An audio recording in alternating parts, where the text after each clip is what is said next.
السلام علیکم ناظرین کرام، نئی ویڈیو میں آپ کو خوش آمدید کہتے ہیں۔ 26ویں آئینی ترمیم کے بعد 27ویں آئینی ترمیم، پھر 28ویں آئینی ترمیم بھی تیار ہے۔ آپ کو کمپنی کے اصل پلان سے آگاہ کرتا ہوں کہ کمپنی کیا پلان بنائے ہوئے ہے۔ جیسے ہی آئینی ترمیم پاس ہوتی ہے، فوراً ہی چیف جسٹس کی تقرری کا سارا پروگرام جو طے کیا گیا نئی آئینی ترامیم میں، اس کا آغاز کر دیا گیا ہے۔ کمیٹی میں ہوں گے 8 ممبر قومی اسمبلی اور سینٹ کے، اور 8 ممبر ہوں گے قومی اسمبلی کے اور 4 ممبر ہوں گے سینٹ کے۔ 4 شاید نون لیگ کو ملیں گے، 3 پیپلز پارٹی کو اور ایک آدھ دیگر کو۔ تو ٹوٹل 12 ممبرز ہیں سینٹ اور قومی اسمبلی کے ملا کے۔ اس میں حکومت کو 2/3 اکثریت واضح طور پر حاصل ہے۔ 8 یا 9 ممبر حکومت کے ہوں گے اور 3 یا 4 اپوزیشن سائیڈ پہ ہوں گے۔ تو اس طرح حکومت اپنی مرضی کا چیف جسٹس لگانے جا رہی ہے۔ اب 3 ججوں میں سے جو جج لگایا جائے گا، ان میں ایک جج ہیں جسٹس منصور علی شاہ جو سینئر موسٹ ہیں، دوسرے نمبر پہ منیب اختر اور تیسرے نمبر پہ ہیں یحییٰ آفریدی۔ ان 3 میں سے اب ایک کا چناؤ ہوگا۔ اب ان کا آگے منصوبہ کیا ہے؟ ناظرین کرام، 26ویں آئینی ترمیم کے بعد جب چیف جسٹس، نگران جج اور آئینی بینچ وغیرہ بنا دیا جائے گا، تو پھر 27ویں آئینی ترمیم آئے گی، جس میں فوجی عدالتوں سمیت باقی سب کچھ ہوگا، اور یہ قوم نیند کی حالت میں تباہ کی جا رہی ہے۔ اور اب یہ بات تو فیصل واڈا نے بھی کر دی ہے۔ پھر منیب فاروق جو کمپنی کا ایک اور ٹاؤٹ ہے، اس نے ویڈیو میں کہا کہ یہ جو آئینی ترمیم ہوئی ہے یہ آخری آئینی ترمیم نہیں ہے، اس کے بعد 27ویں آئینی ترمیم بھی آئے گی، اور ضرورت پڑی تو 28ویں آئینی ترمیم بھی آئے گی۔ وہ کیسے آئے گی، کیوں آئے گی، اب میں آپ کو بتا دیتا ہوں۔ جیسے میں نے کہا کہ حالات بالکل بھی اچھی تصویر نہیں پیش کر رہے، میں آپ کو اچھی خبریں دینے نہیں جا رہا، بلکہ اس سے پہلے کہ میں اپنا پورا نقطہ نظر بیان کروں، میں آپ کو چند سیکنڈ کا ایک کلپ سنا دیتا ہوں۔ سلمان اکرم راجہ صاحب کیا کہہ رہے ہیں، وہ بھی اس سوچ سے ایگری کرتے ہیں، پی ٹی آئی کے جنرل سیکرٹری ہیں، باعزت وکلاء میں شامل ہیں۔ وہ کیا کہہ رہے ہیں یہ ذرا سنیں۔ اس لیے بھول جائیں، کوئی یہاں پہ آپ کو اب عدالتی ریلیف نہیں ملے گا، بھول جائیں اس بات کو، یہ آسان رستے ہوتی ہیں۔ ریلیف آپ کو ملے گا صرف جد و جہد کے نتیجے میں، ریلیف آپ کو ملے گا سڑکوں پہ، کیونکہ ووٹ تو بے وقت ہو گیا۔ آپ جب مرضی ووٹ ڈال دیجئے، وہ تو پھر فارم 45 بنائیں گے، اس کو تبدیل کریں گے اور ایک نیا فارم 47 بن جائے گا۔ میں نے خود الیکشن لڑ کے دیکھ لیا، بےمانی ہے اب الیکشن کا عمل، بےمانی ہو گیا ہے قانون کے تحت عدالتوں میں جانا۔ جی، الیکشن بے معنی، عدالتوں میں جانا بے معنی، اور یہ میں نہیں کہہ رہا، ایک قانونی ماہر کہہ رہا ہے، پی ٹی آئی کا جنرل سیکرٹری خود بول رہا ہے۔ ان کو بھی احساس ہو گیا ہے جو بات ہم لوگ کر رہے تھے کہ جس دن آئینی ترمیم ہو گئی قانونی رستے تمام بند ہو جائیں گے۔ اب اس کا اعتراف پی ٹی آئی کے جنرل سیکرٹری اور ایک پائے کے وکیل خود کر رہے ہیں کہ اب الیکشن بھی بے وقت ہے۔ اور یہی میں ایک اور بات کر کے پھر واپس اس نقطے پہ آتا ہوں کہ آگے کیا ہونے جا رہا ہے۔ ناظرین کرام، پیپلز پارٹی اور نون لیگ کے کچھ سپورٹرز اس پر بڑی خوشیاں منا رہے ہیں۔ مجھے ذرا ایک بات بتائیں، لیٹ سپوز آپ کی خواہش پوری ہو جاتی ہے، اللہ کرے کہ آپ کی خواہش پوری نہ ہو، لیکن فار ایگزامپل عمران خان جیل میں ہی رہتے ہیں، وہ باہر نہیں آ پاتے، ان کی سیاست ختم ہو جاتی ہے، کیونکہ اب تو آپ کی عدالتیں اپنی ہیں، آپ پابندی لگوا دیں پی ٹی آئی پہ۔ لیٹ سپوز آپ کامیاب ہو جاتے ہیں، تھوڑی دیر کے لیے ہیپوتھیٹیکل سینیریو ہے، میں صرف پیپلز پارٹی اور نون لیگ کے جو چند سپورٹرز رہ گئے ہیں ان سے سوال کر رہا ہوں، مجھے یہ بتائیں کہ کوئی ایم این اے یا ایم پی اے آپ سے ووٹ کیوں مانگے گا؟ اگر فوج، پیپلز پارٹی اور نون لیگ نے ملی بھگت کر لی ہے تو یہ آپ سے ووٹ کیوں مانگیں گے؟ یہ آپ کے کام کیوں کروائیں گے؟ یہ آپ کی سڑک، آپ کی گلی کیوں پکی کروائیں گے؟ یہ آپ کے گھر میں موت یا خوشی وغیرہ پر کیوں آئیں گے؟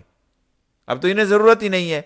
الیکشن کا صرف اعلان ہوگا، الیکشن کے دن ووٹ ڈالیں نہ ڈالیں، رات کو فارم 45 اور 47 کا ہیر پھیر ہوگا، صبح نتائج کا اعلان کر دیا جائے گا۔ آپ کی کیا اہمیت رہ جائے گی اس نظام میں؟ مجھے یہ بتائیں۔ آپ تو نون لیگ اور پیپلز پارٹی کے سپورٹرز ہیں، آپ مجھے بتا دیں اس نظام میں آپ کی کیا اہمیت رہ گئی ہے؟ پی ٹی آئی کے لوگ تو جد و جہد کرتے آ رہے ہیں، اور جو جد و جہد پی ٹی آئی کر رہی ہے یہ آپ کے حقوق کے لیے بھی ہے، لیکن یہ آپ کو سمجھ آنی چاہیے کہ صرف یہ پی ٹی آئی اور عمران خان کے خلاف سب کچھ نہیں ہو رہا، یہ ایز اے نیشن ہمارے سب کے خلاف ہو رہا ہے۔ دیکھیں، اس سے پہلے نون لیگ اور پیپلز پارٹی آپس میں لڑائیاں کر کے کوئی ایک اسٹیبلشمنٹ کے ساتھ ملتا تھا، ایک جماعت دوسری کے خلاف سازش کرتی تھی، پھر دوسری کو موقع ملتا تھا وہ سازش کر کے حکومت میں آ جاتی تھی، اور یہ باریاں چل رہی تھیں۔ اب انہوں نے یہ فیصلہ کیا کہ بجائے اس کے کہ ہم باری باری اسٹیبلشمنٹ کے ساتھ مل کے ایک دوسرے کے خلاف سازش کریں، ہم اسٹیبلشمنٹ کے ساتھ مل کے پاکستان اور پاکستان کے 25 کروڑ عوام کے خلاف سازش کرتے ہیں۔ اب یہ اتنا خطرناک گروپ بن گیا ہے اسٹیبلشمنٹ، پیپلز پارٹی اور نون لیگ کا، کہ اگر یہ گٹھ جوڑ توڑا نہ گیا، یہ پاکستان توڑ دیں گے، میں آج لکھ کر دینے کو تیار ہوں، یہ گٹھ جوڑ توڑا نہ گیا تو یہ پاکستان توڑ دیں گے۔ آپ مجھے بتائیں کسی مسنگ پرسن کے پاس اگر کوئی ریمیڈی نہیں رہے گی تو اس کے پیچھے والے کیا کریں گے؟ کیا علیحدگی کی اور مزید تحریکیں یا آوازیں نہیں اٹھیں گی؟ بلوچستان کا حال تو انہوں نے تباہ کر دیا ہے۔ سمجھ لیں کہ بلوچستان کو انہوں نے ابھی سے علیحدہ کرنے کی بنیاد رکھ دی ہے۔ جو تھوڑا بہت عدالتیں بول رہی تھیں کہ مسنگ پرسن کہاں ہے، اب وہ بھی ختم کر دیا گیا، دی اینڈ ہو گیا ہے اس کا۔ عدالتوں کی ساری طاقت لے لی گئی ہے، کوئی جج ان کے خلاف بات نہیں کر سکتا، ان کے خلاف بول نہیں سکتا، ان کو طلب نہیں کر سکتا۔ جو پچھلے دنوں اسلام آباد ہائی کورٹ کھڑی ہوئی تھی، ختم کر دیا، دانت توڑ دیے ہیں اسلام آباد ہائی کورٹ کے۔ تو بلوچستان کو تو علیحدہ کرنے کی کمپنی پیپلز پارٹی اور نون لیگ نے بنیاد رکھ دی ہے۔ خیبر پختونخوا کا کیا حال ہوگا وی ڈونٹ نو، پنجاب کے لوگ کب کھڑے ہوں گے وی ڈونٹ نو، لیکن یہ سب کچھ ہوگا اگر ان کا گٹھ جوڑ نہ توڑا گیا۔ ہمارا کام اس ملک کو جوڑے رکھنا ہے، اس لیے ہم نے ان مکرو اور شیطانی گٹھ جوڑ کو توڑ کے اپنا ملک بچانا ہے۔ اب میں آپ کو بتاتا ہوں کہ ان کا پلان کیا ہے اور پورا منصوبہ کیا ہے۔ پہلے مرحلے میں انہیں فضل الرحمان کی مدد چاہیے تھی، اور فضل الرحمان اتنا پاگل بندہ نہیں ہے۔ آپ کو یاد ہے میں نے بار بار کہا تھا کہ فضل الرحمان پر نظر رکھیں جب تک 25 تاریخ نہیں آ جاتی۔ فضل الرحمان نے کیا کیا؟ اس وقت انہیں فضل الرحمان کے ووٹوں کی ضرورت تھی، ان کے بغیر یہ نہیں کر سکتے تھے، نہ سینٹ میں نہ قومی اسمبلی میں ترامیم۔ انہوں نے فضل الرحمان سے ووٹ لیا اور یہ انیشیل ترمیم کر لی ہے۔ اب انیشیل ترمیم کے بعد کیا ہو گیا ہے؟ ہائی کورٹس کے دانت ٹوٹ گئے ہیں، سپریم کورٹ کے چیف جسٹس کی ویلیو ختم ہو گئی ہے، اور ایک جو اب نگران جج اور آئینی بینچ بنے گا ساری ویلیو اس کی ہوگی۔ وہ آئینی بینچ اور نگران جج یہ اپنی مرضی کا لگائیں گے۔ اس کے بعد آئے گی 27ویں آئینی ترمیم اگلے مہینے 1.5-2 میں۔ اس 27ویں آئینی ترمیم میں ملٹری کورٹس میں سویلین کا ٹرائل بھی ہوگا، اس میں 17 آرٹیکل میں تبدیلی بھی ہوگی، آرٹیکل 8 میں تبدیلی ہوگی، اور یہ ساری تبدیلیاں 27ویں آئینی ترمیم میں کی جائیں گی۔ یہ میں آپ کو آج بتا رہا ہوں۔ یہ جو کہتے ہیں نا کہ جمہوریت کی فتح ہوئی ہے، انہوں نے جمہوریت تو ذبح کر دی ہے۔ یہ آگے مارشل لا الٹرا پرو میکس کا بھی کوئی نیکسٹ ورژن لگانے جا رہے ہیں۔ عمران خان کا ملٹری کورٹ میں ٹرائل کرنا ہے، انہوں نے عمر قید یا سزائے موت کی طرف انہوں نے لے کر جانا ہے۔ یہ میں آج آپ کو بتا رہا ہوں۔ اس کے بعد پاکستان کا سارا نظام کیونکہ ان کے کنٹرول اور ان کے قبضے میں آ چکا ہے، ججز سارے ان کے پیروں میں گرے ہوں گے، ہر چیز ان کے قبضے میں ہوگی۔ آپ کے بولنے پر پابندی، سیاسی جماعت بنانے پر پابندی، یہ سب آزادیاں آپ کی ختم ہونے جا رہی ہیں۔ ایک اتھارٹیرین خطرناک ترین یہاں پر رجیم قائم ہو گئی ہے۔ سکندر سلطان راجہ اور بادشاہ سلامت تا حیات اپنی اپنی نوکریاں جاری رکھیں گے اگر یہ نظام تبدیل نہ کیا عوام نے، تا حیات، مارک مائی ورڈز۔ سکندر سلطان راجہ کے بارے میں پھر بھی ہم کہہ سکتے ہیں کہ اس جیسا کوئی دوسرا آ جائے گا، لیکن بادشاہ سلامت نے تا حیات اس عہدے کو اپنے لیے زیر کر لیا ہے۔ اتنا پکا کنٹرول کر لیا گیا ہے، اس طرح نظام کو جکڑ لیا گیا ہے اور کوئی بولنے والا نہیں ہے۔ ایسا خوف پیدا کر دیا ہے ادارے کے اندر بھی کہ وہاں پہ کوئی ان کا اپنا بھی یہ کہنے کی جرت نہیں کرے گا کہ یہ ٹھیک نہیں ہو رہا پاکستان کے ساتھ۔ ایسے میں کیا رستہ ہے؟ جو میں ایک لمبے عرصے سے کہہ رہا ہوں کہ ہمیں ایز اے نیشن کھڑا ہونا ہوگا اور کچھ نہ کریں، کسی بڑے پلیٹ فارم سے اناؤنس کر دیں کہ ہاتھوں کی زنجیر بنائیں، گلگت سے شروع کریں اور کراچی تک یہ زنجیر جائے، سب انسانی ہاتھ ہوں، دنیا دیکھیں، انٹرنیشنل میڈیا کے پاس یہ سب کچھ پہنچے، ایک پورا دن انسانی ہاتھوں کی زنجیر بنا کے کھڑے ہو جائیں آپ۔ یہ بھی ایک پرامن احتجاج ہے، کوئی طریقہ نکالنا پڑے گا۔ حامد خان کہہ رہے ہیں کہ ہم کمیٹی بنا رہے ہیں۔ جب احتجاج ہونا ہوتا ہے تو کمیٹیاں نہیں بنتی، پھر ہونا ہوتا ہے۔ یہ ہو علی امین گنڈا پور، یہ سب گولیاں کرا رہے ہیں عوام کو۔ احتجاج ہوتا تو سٹریٹ اوے ہوتا۔ کوئی ابھی بھی کہہ رہا ہے عدلیہ کے اندر سے یہ ہو جائے گا، کوئی کہہ رہا ہے ترمیم بس ختم ہو جائیں گی۔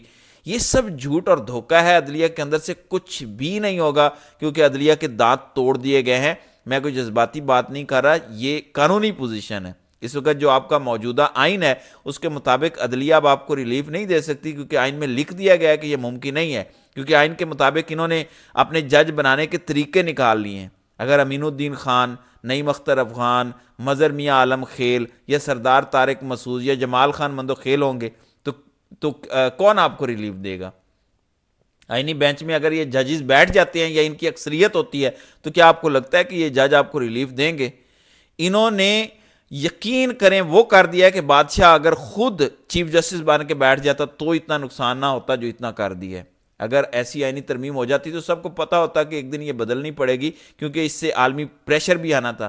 تو ایسے طریقے سے کیا گیا کہ دیکھیں ہم نے تو پارلیمان کو مضبوط کیا ہے تاکہ نہ یورپی یونین بولے، نہ امریکہ بولے، نہ کوئی دوسرا ملک بولے، انہیں ویسے بھی بولنے کی کیا ضرورت ہے، اچھے طریقے سے ہم ان کے کام کر رہے ہیں۔ ہم نے اسرائیل کو تسلیم کرنے کی گارنٹی دی ہوئی ہے کہ جیسے یہ جنگ ختم ہوتی ہے اور حالات بہتر آتے ہیں ہم تسلیم کرنے کو تیار ہیں۔